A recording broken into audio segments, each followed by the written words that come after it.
brand new Mercedes rolls off the factory line. Perfect paint, perfect leather, perfect engineering. And then Brabus takes it apart. The engine comes out. The interior gets stripped. The speed limiter disappears. Horsepower numbers climb into territory most supercars never touch. This isn't tuning for fun. This is transformation. Because Brabus doesn't just modify cars, it turns luxury into something extreme. And somehow, that exclusivity has made it one of the most copied performance brands on Earth.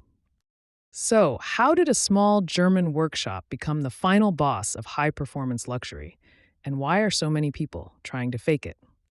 To understand that, we have to go back to a quiet town in Germany and a teenager who wasn't satisfied with fast enough. In 1977, in the town of Bottrop, Germany, a 20-year-old law student named Bodo Buschmann bought a Mercedes-Benz 280e. It was a good car, reliable, comfortable, respectable. But to Bodo, it wasn't finished.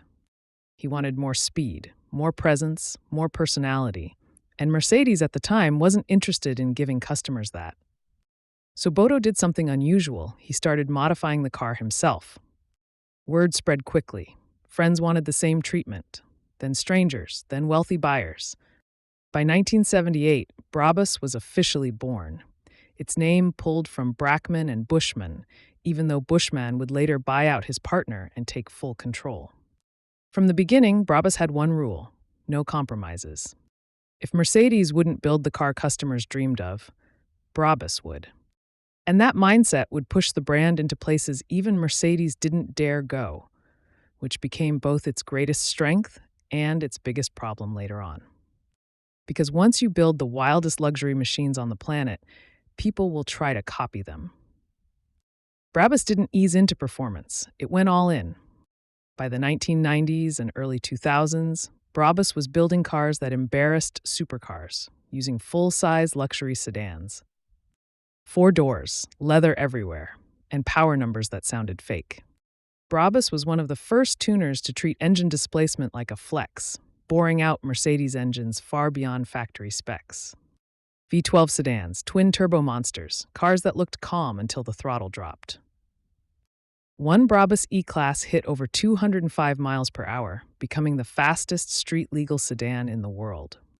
Another Brabus rocket shattered expectations again, pushing past 730 horsepower at a time when that number was unheard of outside hypercars. But Brabus wasn't just chasing speed. They wanted control, comfort, luxury. Anyone can make a car fast. Brabus wanted fast cars that still felt like private jets on wheels. And that balance, luxury plus brutality, became the brand's signature. It also made Brabus something else entirely, a status symbol. And that's when the counterfeits began creeping in. Brabus realized something early that many tuners never did. Performance brings attention, luxury brings desire. So Brabus leaned hard into interior craftsmanship. Hand-stitched leather, Alcantara headliners, carbon fiber trim to perfection, custom seats, dashboards, even steering wheels.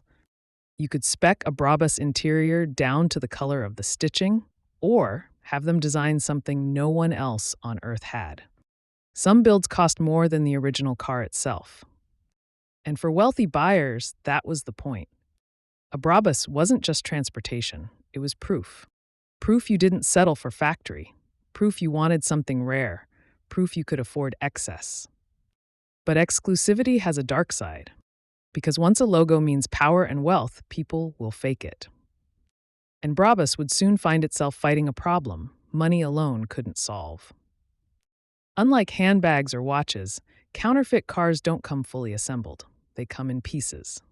Fake badges, replica wheels, knockoff body kits. Suddenly, regular Mercedes vehicles started showing up online, labeled as Brabus editions, without a single real Brabus component under the hood.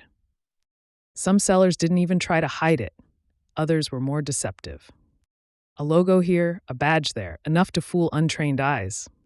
And for Brabus, this was dangerous. Because performance brands live and die by reputation.